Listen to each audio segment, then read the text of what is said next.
ഉയിർത്തെഴുന്നേറ്റ് സ്വർഗത്തിലെത്തിയ ദൈവപുത്രനോട് ദൂതന്മാർ ചോദിച്ചു, ഭൂമിയുടെ ഭാവി ഇനി എന്താകും?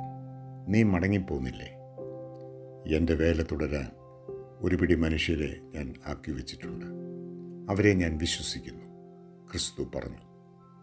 ദൈവം വിശ്വസിച്ച സമൂഹമാണ് സഹോദരങ്ങളെ നാം, സഭ. തങ്ങൾ നന്നായി കഴിഞ്ഞുവെന്നും ഇനി ലോകത്തെ നന്നാക്കുന്നത് മാത്രമാണ് തങ്ങളുടെ പണിയെന്നും കരുതുന്ന സഭയ്ക്ക് ഒരു തിരിച്ചറിവ് ഉണ്ടാകണം. ക്രിസ്തു തങ്ങളിൽ അർപ്പിച്ച വിശ്വാസത്തിൽ നാം അവനെ തോൽപ്പിച്ചു കളഞ്ഞുവെന്നും ഒരു മടങ്ങിപ്പോക്ക് ആവശ്യമെന്നും ഉള്ള തിരിച്ചറിവ്. ദൈവമേ, സഭയ്ക്ക് ഒരു വീണ്ടെടുപ്പുണ്ടാകണമേ. ആമേൻ. സ്നേഹത്തോടെ, ജോളി അച്ഛൻ.